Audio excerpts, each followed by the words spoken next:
سانه چې مې ساوځي دا کومه بلا وځي سانه چې مې ساوځي دا کومه بلا وځي هغه کور ته نه راځي څوک چې په جړه وځي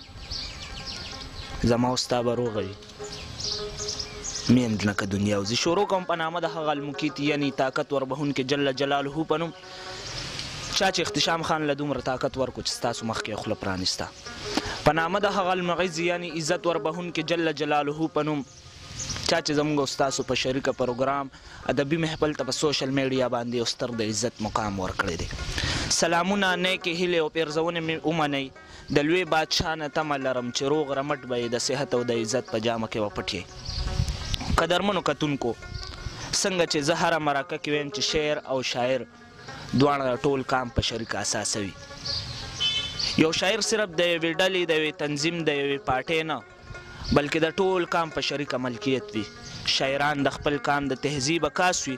هم په دغه شاعرانو کې شمیر د مردان د سیمې یو ناموړ شاعر را سرناست دی د چا جذبو چې زمونږ او ستاسو فکرونو ته دوام وربهللی او د هغه لفظونه د خدای نور په چراغانو باندې روښانه دي افضل تړون صاحب را سره پروګرام کې ناست دی افضل تړون صاحب په خپل پروګرام کې ورته هرکلی ویم او په خیر راغلی احتشام صاحب مننه ستاسو نه یو جهان مننه چې مالم په خپل ادبي محفل کې وخت راکړو زه د ادبي محفل ټولو مینوالو ته نیکې هیلې او سلامونه ډالۍ کوم او ستاسو نه ډېره مننه کوم چې مالم وخت راکړو چې زه خپلو پښتنو ته خپلو بچو ته خپلو خویندو ته څه ډالۍ کوم او څه واورم مننه افضل تړون صاحب افضل تړون صاحب د ټولو ناول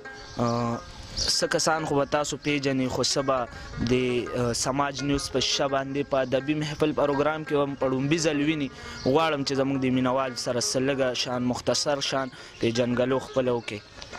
زه محمد افضل تړون سلارزی د مردان د سیمې د پارهوتي سره تعلق ساتم او پارهوتي مردان کې اوسېږم مننه افضل تړون صاحب افضل تړون صاحب دا راته ووایي چې شعر او شاعرۍ سره د کله نه تعلق لرئ احتشام صاحب شعر او شاعري چې زه کله د 12 کالو غالبا چې دا خو زه چې څونه فکر کوم شعر او شاعري په وینه کې یا په بدن کې دا یو الرجي ده چې دا د پیدایش سره پیدا کیږي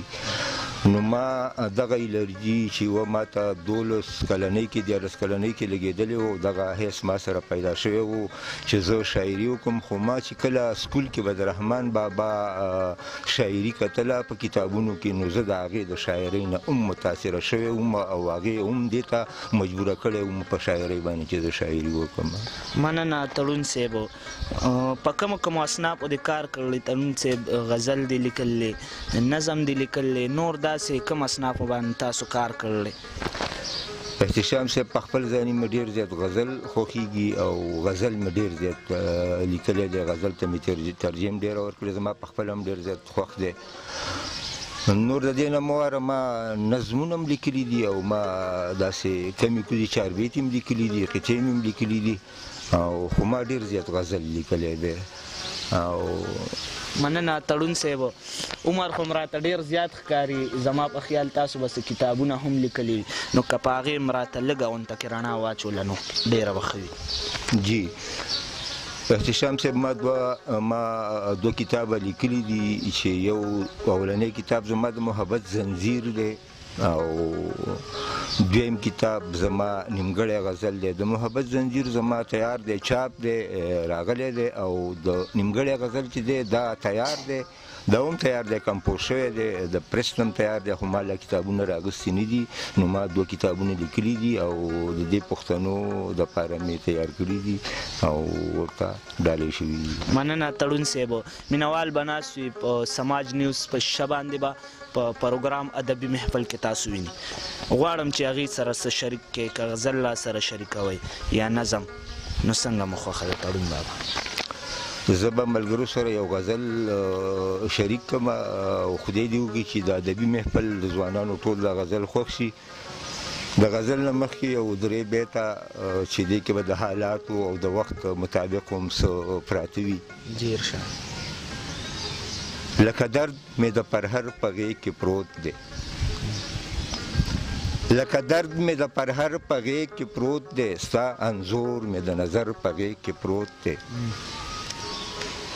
د سیاد د لیندې غشي زخمي کړی تخیل مې مات وزر په غېږ کې پروت دی او په غضب غضب راګوري ورته ګورئ په غضب غضب راګوري ورته ګورئ شور لا هغسې د شر په غېږ کې پروت دی غزل چې ما نیمګړی غزل کتاب چې کوم لیکلی په هغې باندې ما نیمګړي غزل کتاب باندې ما ډېرې غزلې لیکلي دي دا هم په هغه کتاب باندې لیکل شوی غزل دی د پردو ښار دی دا خپل ځان راته نیمګړی ښکاري د پردو ښار دی دا خپل ځان راته نیمګړی ښکاري چې ځان ته ګورم هر انسان راته نیمګړی ښکاري ستا د نیمګړي محبته مې ګیله نه راځي ستا د نیمګړي محبته مې ګیله نه راځي خفا په دې یم ټول جهان راته نیمګړی ښکاري کنعان ودان دی یوسف نشته زلیخا نشته دی کنعان ودان دی یوسف نشته زلیخا نشته دی بې د یوسف نه کنعان راته نیمګړی ښکاري ډېر ښه تړون بابا دا راته بیا ووایه کنعان ودان دی یوسف نشته زلیخا نشته دی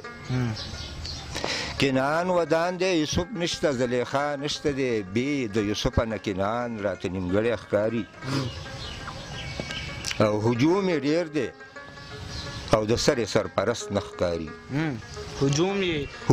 یې ډېر دی او د سر یې سرپرست نه ښکاري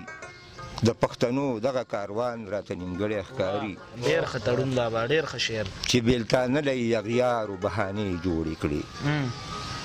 چې بېلتانه له یغیارو بهانې جوړې کړي پښتون نیمګړی دی افغان راته نیمګړی ښکاري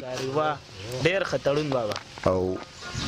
شعر دی وایي چې احتشام صاحب ما ته دا خپل نصیب معلوم دی ما ته ښه پته ده ما ته دا خپل نصیب معلوم دی ما ته ښه پته ده د ژوند آینه کې مې ارمان راته نیمګړی ښکاري او احتشام صاحب مطلب دا وایي چې سر ته به ورسي که نه تړونه خدای خبر دی سر ته به ورسي که نه تړونه خدای خبر دی او ستا د غزل دغه عنوان راته نیمګړی ښکاري ډېر ښه تړون بابا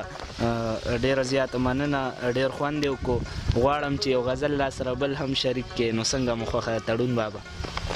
بالکل په سر سترګو د ادبي محفل ځوانانو ته به غزلې ډالۍ کړو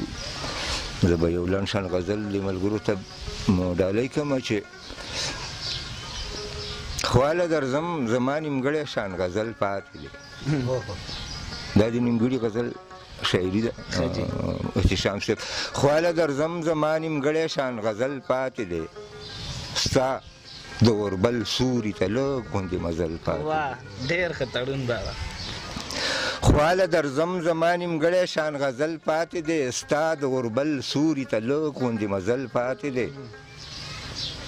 چې وار خطا نه کې نږدې یم درپسې یم زه چې وار خطا نه کې نږدې یم درپسې یم زه څه لږ همت پکار دی ګران او لږ زغل پاتې دی ډېر ښه تړون بابا او احتشام صاحب شعر دی وایي چې ډېر ورته وجاړم د اوښکو پر ځای وینې توی کړم ډېر ورته وجاړم د اوښکو پر ځای وینې توی کړم په دې کوڅه کې ستا د مینې یاد او پل پاتې دی ډېر ښه تړون بابا او مطلب دا وایي چې د تړون زړه هم داسې وران لکه کنډر پروت دی د تړون زړه هم داسې وران لکه کنډر پروت دی د کمې ورځې نه چې ستا ویجاړ وربل پاتې دی ډېر ښه تړون بابا ډېره زیاته مننه ملګرو را سره رابطه کړې وه چې تړون بابا لاړ شه او مرکت یې وکړه او د نظم غوښتنه یې کوله نو غواړم چې نظم را سره شریک کړې تړون بابا په سترګو احتشام صاحب نظم به ته ډالۍ کړم ما یو نظم لیکلی دی بخښنه غواړم دا سره پروت دی ملګرو ته بیا ډالۍ کړم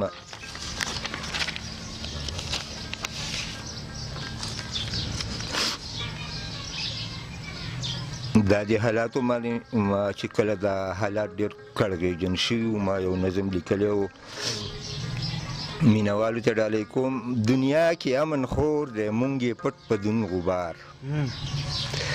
دنیا کې امن خور دی مونږ یې پټ په دون غبار د امن د نقشې نه چا ویستلی دی دا ښار ډېر ښه تړون ده ټوټې ټوټې وطنه اسویلي دې را رسیږي ټوټې ټوټې وطنه اسویلي دې را رسیږي زخمی زخمی بدنه از ویرګي دې را رسیږي خو څه وکم وده دي د غفلت په خوب بادار خو څه وکم وده دي د غفلت په خوب بادار د امن د نقشې نه چا ویستلی دی دا ښار ډېر ښه دی تړون بابا تپوس پوښتنه نشته د پښتون وینې بهیږي تپوس پوښتنه نشته د پښتون وینې بهیږي د چا بچي به مري او د چا میندې به جړیږي په مخ د سکون رنګ نشته هر زړه دی ناقرار د امن د نقشې نه چا ویستلی دی دا ښار احتشام صاحب شعر دی که چا په پښتنو کې د تړون لاره پیدا کړه که چا په پښتنو کې د تړون لاره پیدا کړه لیلا ته رسېدو لکم مجنون لاره پیدا کړه په سر به یې تړو بیا د عزت شمله دستار د امن د نقشې نه چا ویستلی دی دا ښار د امن د نقشې نه چا ویستلی دی دا ښار ډېره زیاته مننه دا محمد افضل تړون سالارزی صاحب امید لرم چې ننني ادبي محفل نه به تاسو خوند او مزې اخیستې وي خو بیا هم که چېرې ستاسو په سماعت باندې څه خبره ښه نه وي لګېدلې یا پې ستاسو خاطر دروند شوي د هغې دپاره زه اختشام خان غواړم معذرت په لوی الله مو سپارم څنګه چې مو روغ رمټ پرېږدم همدغسې به مو را روان پروګرام کې د هغه لوی بادشاه نه غواړم ورکې خپل کوربه اختشام خان له اجازت د لوی الله په امان